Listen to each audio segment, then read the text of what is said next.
निंदा किया है।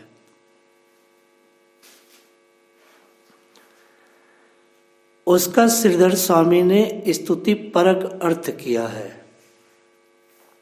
वैसे ही दक्ष ने शिवजी की निंदा किया है तो श्रीधर स्वामी ने उसका भी स्तुति परक अर्थ किया है। श्रेष्ठ वही है जो निंदा में भी अपनी स्तुति को महसूस करे, क्योंकि निंदा सुनने से भी पाप लगता है। ध्यान रखो, निंदा नरक के समान है। जो व्यक्ति उपस्थित ना हो उसके दोषों का वर्णन करने को निंदा कहते हैं।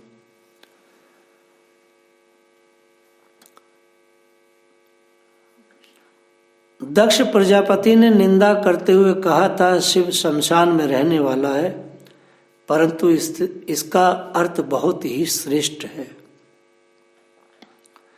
सारा जगत ही शमशान के जैसा है।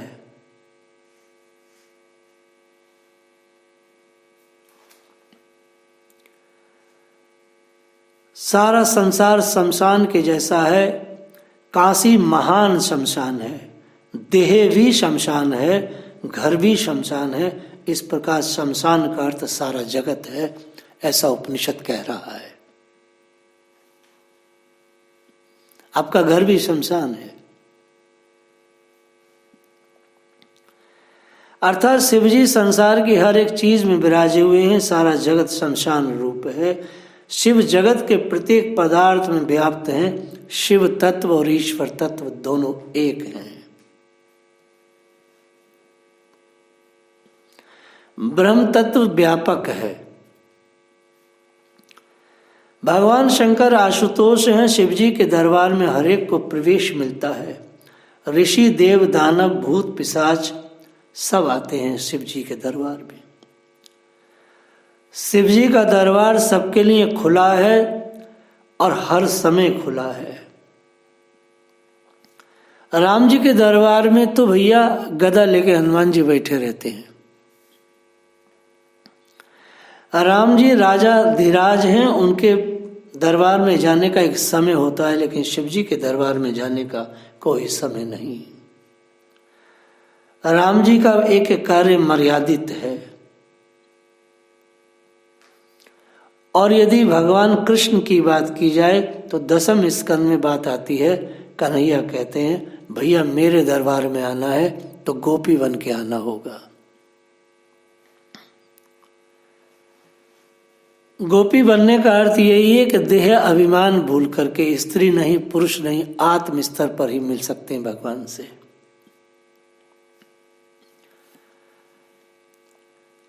अपेक्षा यदि कम होगी तो उदार बना जा सकता है। हमारी अपेक्षाएं बड़ी होती हैं, इसलिए हम उदार नहीं बन पाते। सती जी का चरित्र चल रहा है। जगता पितरो वंदे पार्वती परमेश्वर हो।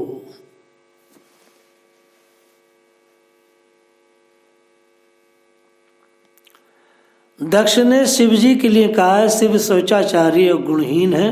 वास्तव में ये बात सच्ची है कि शिव जी के अंदर कोई प्राकृतिक गुण नहीं है।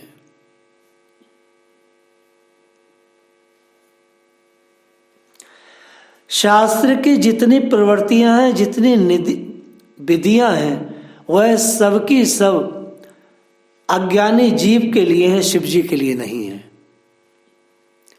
दक्ष ने कहा ये शिव जो है वेद की मर्यादा को नहीं मानता, उसके नियमों को नहीं मानता। अरे मूर्ख दक्ष, ये नियम हमारे जैसे बेवकूफों के लिए हैं, शिव के लिए नहीं। जेल खाने का जो अधीक्षक होता है उसके ऊपर जेल के नियम नहीं लागू होते। जेल के नियम केवल बंदियों पर लागू होते हैं।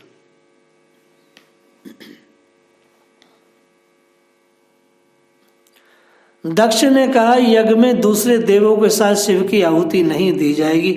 श्रीधर स्वामी ने कहा सब देवताओं के साथ नहीं, शिवजी सभी देवों से श्रेष्ठ हैं, अतः महादेव हैं। इतर देवों से पहले शिवजी की आहुति दी जाएगी और यज्ञ के बाद जो कुछ बचेगा वह भी शिव का ही होगा। शिव पुराण में एक बड़ी सुंदर कथा आती है। शंकर पार्वती की शादी हो रही थी। विवाह के समय 3 पीढ़ी का वर्णन आता है। शिवजी से कहा गया कि आप अपने पिताजी का नाम बताएं। शिवजी सोच में पड़ गए, मेरे पिता कौन? महारुद्र शिव का जन्म नहीं है। नारद जी ने कहा, बोलो मेरे पिता ब्रह्मा हैं। शिवजी ने कहा, मेरे पिता ब्रह्मा हैं। फिर पूछा गया, तुम्हारे दादा कौन हैं? शंकर बोले, विष्णु मेरे दादा हैं। तो फिर पूछा गया, आपके परदादा कौन हैं? तो शिवजी ने कहा, मैं ही सबका परदादा हूं। जगतः पितरो वंदे पार्वती परमेश्वरो। सूत गोस्वामी वर्णन करते, राजन शिवजी के मस्तक पर ज्ञान गंगा है। शिवजी के मस्तक पर ज्ञान गंगा है, सो निंदा सुनकर भी सहन कर लिया। श्री कृष्ण के चरणों में ज्ञान गंगा है, अतः शिशुपाल की निंदा सहन करते हैं। प्रतिकार करने की शक्ति होने पर जो सहन करता है वही महापुरुष है, वही धन्य है।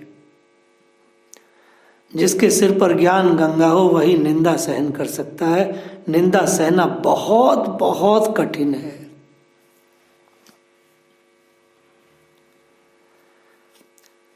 जिसने भी अपनी निंदा को सहा है वही प्रगति किया है। प्रगति करने का यही सूत्र है कि निंदक के मुंह ही न लगा जाए, उसको छोड़ दिया जाए उस काम के लिए, उससे उलझा ना जाए। और मेरे 35 साल के जीवन में जिन लोगों ने भी मेरा प्रतिकार किया, निंदा किया, मैं मुंह नहीं लगा, आगे बढ़ता चला गया। ये चक्कर में नहीं आता।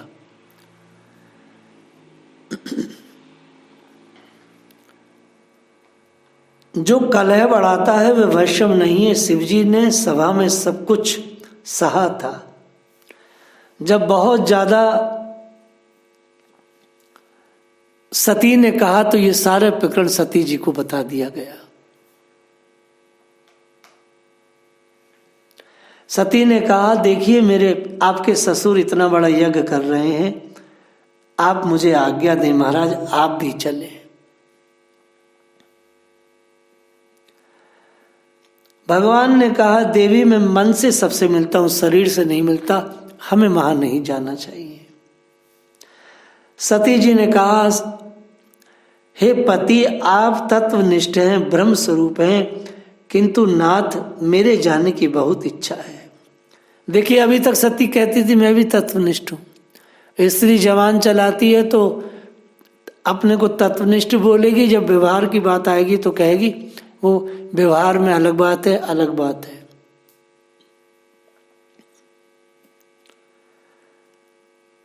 नाथ आप भी जाएंगे तो आपका भी सम्मान होगा।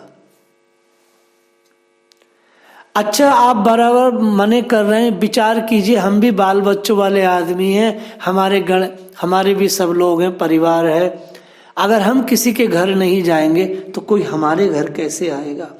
शिवजी ने कहा, बहुत अच्छा, नहीं आएगा, बैठे बैठे राम नाम करेंगे, कथा करेंगे। सती ने कहा, बुरा ना मानो तो पति एक बात कहूं, कन्या को मायके में जाने का कितना सुख मिलता है इसका आपको कोई ज्ञान नहीं है। यदि आप कन्या हो जाएं और आपका विवाह हो तभी आपको मालूम हो कन्या को मायके जाने का कितना आनंद मिलता है। शिवजी ने कहा, देवी जगत में भटकने से शांति नहीं मिलती, एक जगह बैठकर प्रभु प्रसन्न होते हैं, सो राम नाम करो। और वास्तव में पक्की बात है, जब तक जीव का मन पदार्थों में भटकता है तब तक बुद्धि शुद्ध नहीं होती। सती का एक अर्थ है उपनिषद में बुद्धि। शंकर भगवान को जब भी बुद्धि त्यागेगी तो भटकेगी और भस्म हो जाएगी। फिर सुने आप दोबारा, सती का अर्थ है बुद्धि। सती ने जब शिव को त्यागा तो भस्म हो गई, नष्ट हो गई। बुद्धि जब भी शिव तत्व को त्यागेगी, भटकेगी तो नष्ट हो जाएगी। बुद्धि बहस कर रही है शिव तत्व से और नष्ट होने के लिए आतुर है।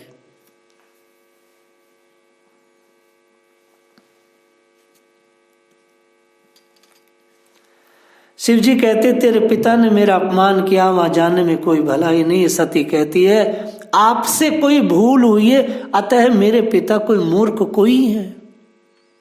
शिव से बहस कर रही हैं सती। शिव तत्व को सती ने छोड़ दिया।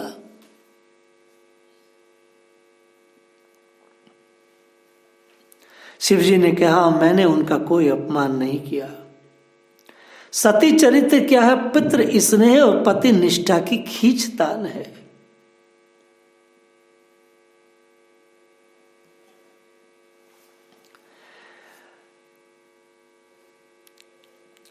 शिवजी ने कहा कि मैंने दक्ष को हृदय से प्रणाम किया।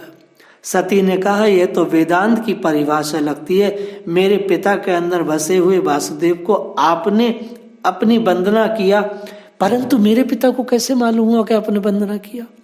आप वेदांत की भाषा मत बोले करो रिश्तेदारी में।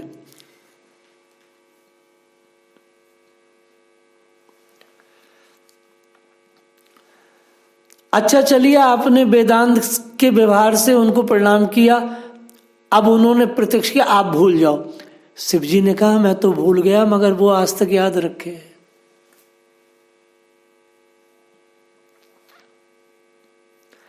सती मानी नहीं। उन्होंने मन में विचार किया। बुद्धि तर्क करती है विंदा। सती की बुद्धि शिव को छोड़कर तर्क में चली गई, तर्क संग्रह में, जैसे केशव जाते हैं। और तर्क करके क्या विचार करती है, अगर मैं पिता के घर ना गई तो पति और पिता में खींचतान होगी और कलह बढ़ेगा, सो मैं चली जाऊंगी और पिताजी से कहूंगी देखिए मैं तो आ गई पिताजी, लेकिन वो नहीं आए, आप उन्हें भैया को भेजो लेके। ऐसे मन में तर्क कर रही है सती कि पिता मुझसे प्रेम करते तो मान जाएंगे, लेकिन नहीं मान सकता कोई व्यक्ति जब देह अभिमान में होता है। सुखदेव जी कथा वर्णन करते हुए कहते हैं राजन शिवगण आए। सती बहुत तेजी से आगे बढ़ रही थी, तो इसलिए रास्ते का कोई वर्णन सुखदेव जी ने नहीं किया है। सती अकेली जा रही है, सो शिव को ये विचार किया, शिव ने विचार किया सती अकेली जाए शोभा नहीं, सो अपने गणों से कहा जाओ। शास्त्र कहता 10,000 गण माता जी के साथ चले। नंदिकेश्वराय मैया आप मुझ पर सवार हो चलो। जब सती जाने लगी तो श्रीमद् भागवत में एक वर्णन आता है, एक श्लोक आता है, शिव ने सती से कहा ये कपड़े भी ले जाओ। तो 2 पुटलियां बना करके शिव ने सती के हाथ में दे दी, नंदी के ऊपर रख दी। सती ने कहा महाराज मेरे पिता के पास सब कुछ है, मुझे इसकी जरूरत नहीं है। बोले नहीं, इसकी जरूरत पड़ेगी।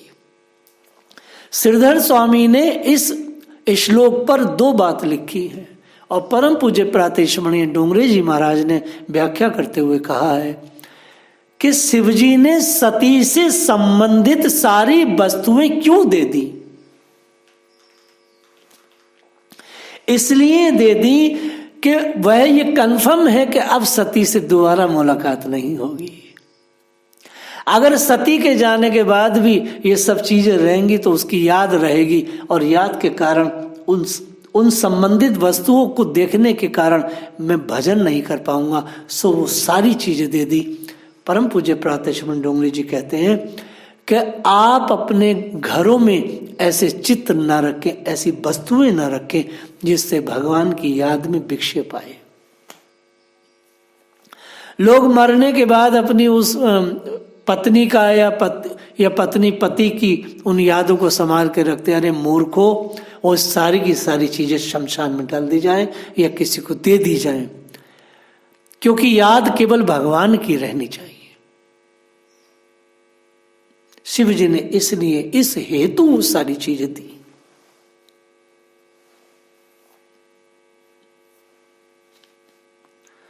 सती जी मंडप में पधारी हैं। वह शंकर की अर्धांगिनी है, सारा जगत उनका सम्मान करता है, ऋषि मुनि भी उनको मान देते हैं। सब लोगों ने सती जी को देखा, सबने उन्हें बहुत मान दिया क्योंकि वो शिव की पत्नी है। आदि शक्ति जगदम्बा ने दक्ष को प्रणाम किया। सती को देखकर दक्ष क्रोधित हो गया। शब्द आता है, यह गरवा इधर क्यों आई, ये क्यों आई इधर। यह कहकर उसने मुंह फेर लिया। दक्ष दक्ष नहीं है, अदक्ष है। किग्रा दक्षो हो अदक्षहा, जिसकी क्रिया अदक्ष है वो दक्ष कैसे हो सकता है। शिव महिमन स्तोत्र में ये शब्द आता है। आप लोग जब शिव महिमन स्तोत्र का पाठ करें तो वहां देखेंगे, वहां स्पष्ट है जिसकी क्रिया अदक्ष है वह फिर दक्ष कैसे हो सकता है। श्रीधर स्वामी ने कहा, क्रिया दक्षा अपि अदक्षा मूर्खा। दक्षा क्रिया अदक्षा नहीं, अपितु क्रिया अदक्ष था, उसकी क्रिया दक्ष नहीं थी। सची सोचती है, मेरे पिताजी मेरे सामने नहीं देखते, मेरी अब यहां रहने की कोई इच्छा नहीं, मैं घर जाऊंगी। शिवजी बड़े उदार हैं, मुझे स्वीकार करेंगे। माता सती यज्ञ मंडप में भ्रमण करती है। सभी देवताओं की स्थापना की गई है, केवल शिवजी की स्थापना नहीं थी। सती ने देखा यज्ञ में सब देवताओं को यज्ञ भोग दिया गया है, परंतु शिवजी को नहीं दिया गया है। शिवजी को यहां तक आसन तक नहीं दिया गया है। आज ईशान कोण खाली है, रिक्त है, वहां शिव नहीं है। सती के दुख का पारावार नहीं है। सती ने अपने अपमान को तो सह लिया, लेकिन शिव के अपमान को सती सह नहीं पाई, क्योंकि शिव और सती दोनों एक हैं। जगदम्बा क्रोधित हुई है, सिर पर बंधी हुई फूलों की बेड़ी भी छूट गई। यह देखकर देवता माताजी को वंदन करने लगे, बोले माताजी क्रोध न कीजिए। सती कहती है, आप घबराइए नहीं, अभी क्रोध का समय नहीं है, यह क्रोध मेरे अपने शरीर के ऊपर है। आप बिल्कुल शांत रहें, आप डरे ना। माता क्रोध करती हुई कहती है, मैंने बहुत बड़ा पाप किया है। मैंने एक पाप नहीं किया। सती कहती मैंने दो पाप किए। एक पाप तो वो था कि राम जी के सामने वो श्री जनक नंदिनी बन के गई थी, और दूसरा पाप यह था कि वो शिव की अवज्ञा करके दक्ष के पास आई हैं। यह बात मैं एक स्पष्ट कर दूं कि सती चूंकि दक्ष की पुत्री है, उनके शरीर में दक्ष का वीर्य है, उससे वह डेवलप हुई है, उससे बनी है। तो ये मल, ये जो बुद्धि का मल है, ये दक्ष के कारण है, पिता के कारण है। इसलिए इस घृणा से ये शरीर जहां से बना है, इसको मुझे नष्ट करना है। श्रेष्ठ माता पिता, श्रेष्ठ रज और श्रेष्ठ वीर्य धारण करके जो मैं दोबारा प्रकट होंगी, शरीर तो वहीं से बनता है, इसलिए मैं देह समाप्त करूंगी। इसलिए विंदा जो ये शूद्र जाति है, दलित जाति है, जिस कारण से वो बना है वो मल रह जाता है। ये शने शने ऋग्वेद के अनुसार कई जन्मों के बाद वो जेनेटिक व्यवस्थित होता है। जब श्रेष्ठ जन्म मिलता है तभी बुद्धि वेद के अर्थ को ग्रहण करने की क्षमता में आती है। ये जो ब्राह्मण गर्वीले इस समय कलिकाल के हैं, यह भी सब वर्ण संकरण है, ये भी शुद्ध नहीं, इसलिए वेद को नहीं समझ पा रहे। कथाकारों की तो औकात ही क्या है।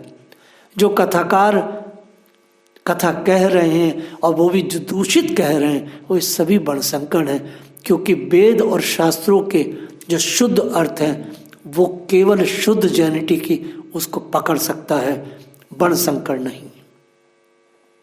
यह इसका एक बहुत बड़ा लॉजिक है। सती ने वो देह को क्यों समाप्त करने की इच्छा रखी, वो आगे कहती है कि शिवजी कदाचित मुझे स्वीकार भी कर लेंगे, लेकिन जब वो हंस के कहेंगे आओ दक्षिणाणी, तो मुझे बड़ी वेदना होगी कि इस जैसे मूर्ख दक्ष की मैं पुत्री हूं, सो इस देह को समाप्त करूंगी। यही उनका लॉजिक था। इस पर हम आगे चर्चा करेंगे। जय श्री राधे।